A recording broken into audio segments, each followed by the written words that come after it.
Carter in that tonight? Carter Hutton will be starting tonight. And any other changes planned? Uh, So Drake. yeah, there we go. We'll again just announce the final lineup, whether we go 7-11 or 8-12 tonight. What have you liked about 7-11? I know it didn't go as planned in Sunrise, but other than that, it's been a pretty good look for you guys. I've actually always liked it as a coach. I mean, I've used it lots of times in the past, and it gives you options to really mix different guys into the lineup, and you see the top end guys don't get extra ice time actually out of it. It's more of a sharing of guys that sometimes don't get the minutes, and I think they're more into the game when they do that. And for the D, when you're playing the pace that we are right now against the level of teams that we're playing at right now, they have more energy for their battles when you play with 7. So it's also, again, difficult for the opposition to read or react to your lineup. I think it's fair to say Colin probably didn't expect to sit out all these games this year. How has he handled that, in your opinion? I think that everybody here has handled sitting out really well. I've been positively surprised in the way they work when we do the extra skates and staying on board, and in the team meetings you wouldn't know who the guys are who are in or not as far as the engagement is concerned. So thus far it's been a really strong team thinking in that respect. How have you kept Carter Hutton's spirits up here while he's struggled his last few starts out? What roles Mike Bale's played in that?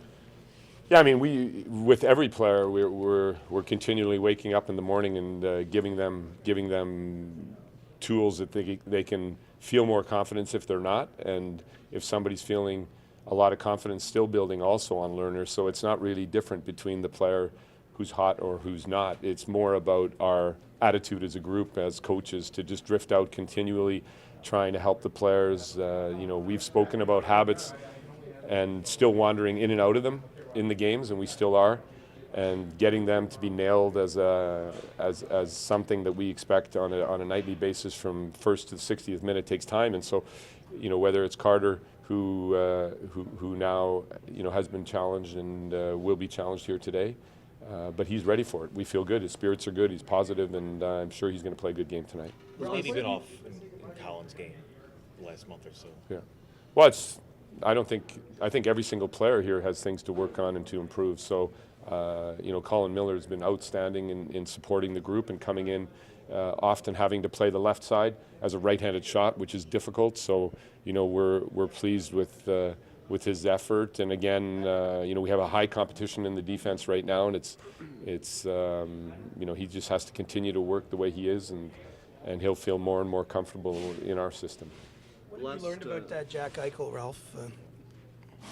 Yeah, I mean, Jack above all is somebody that wants to get better every day, which his work ethic off and on the ice has been outstanding, and he as a person has matured into a strong leader here off the ice, and on the ice we can see his brilliance on a nightly basis. He is a player that can make a difference, and it's his hard work, I think, that impresses me the most. And when I speak about hard work, I speak about the physical work, but also the mental work that he's doing to understand what it takes to be competitive at 82 games in a row and to lead a team in that direction. So that's encouraging. With little practice time, what's been the process of trying to get the power play working in the right direction?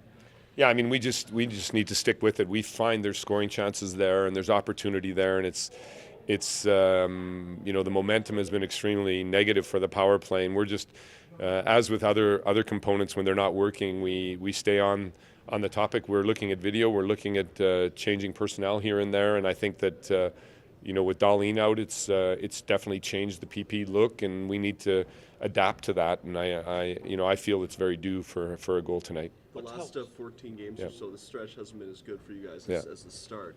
But you win a game yesterday against a rival where you come back and you wake up this morning and you're in that third spot in the Atlantic. Do I read too much into that from a psychological standpoint as being really beneficial for the team? Yeah. We're not going to care about the standings at all until April 4th. It's something that we've spoken about from the start. We need to take care of developing a consistent game here. We're in a learning phase with the Buffalo Sabres, and we want stay competitive and stay in the race. But above all, it's about our development right now, small picture, and taking care of that. We love the last 5 games. They've been against very strong opponents. We've been in every game. We've made life difficult for other teams, and the results didn't go our way. But we feel there's a real interesting phase developing right now of consistency within the style of play, and we've had the heaviest workload in the National Hockey League here of late, and you still see the guys on topic and on page, and so we're expecting them to be able to do that again tonight. What's up victory? Is there anything you're highlighting from last night's game as you prepare for the rematch?